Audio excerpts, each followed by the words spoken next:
Central Africa. Before that, as I said, we had Konare from West Africa.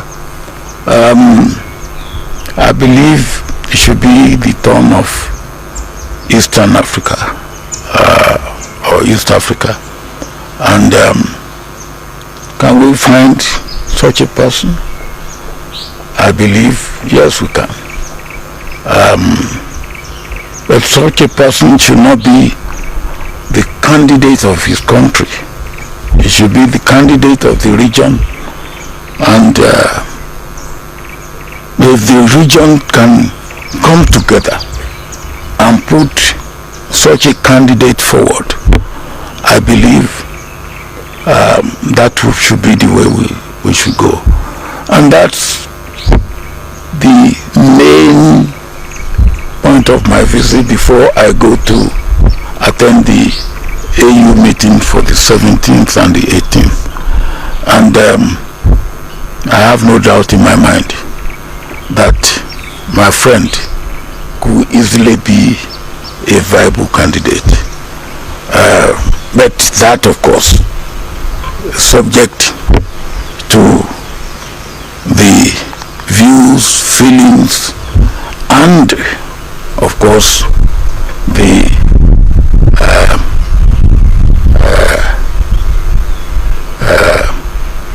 position and the presentation of our leaders in the East African sub-region.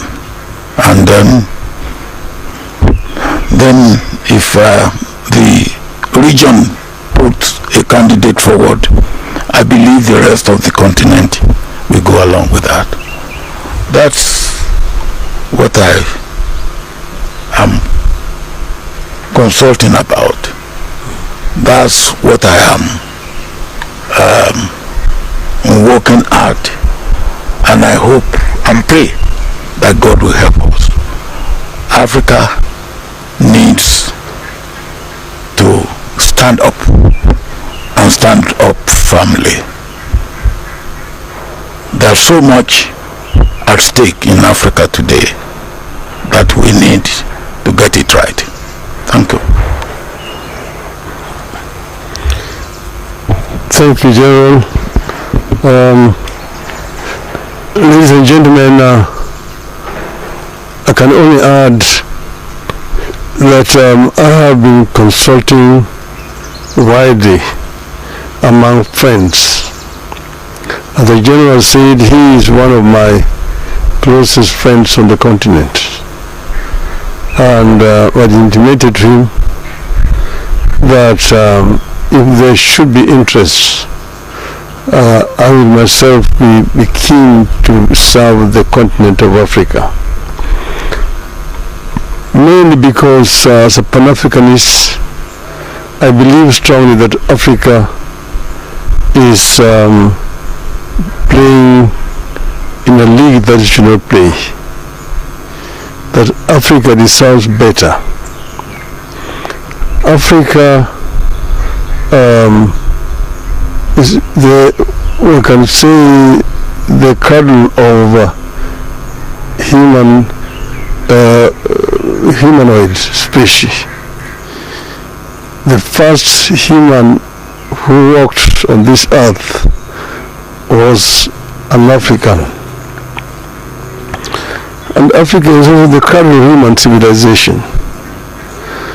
The Africans started using steel and steelwares before any other human beings elsewhere started doing so.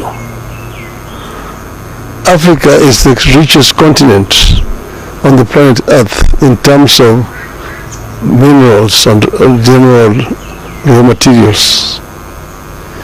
It is a paradox that the richest in terms of resources is also the poorest.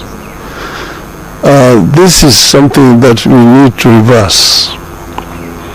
And it can only be reversed if we as a continent marshal all our resources for the faster socio-economic growth of our continent. And African economies can complement each other. served the AU in the capacity as infrastructure, high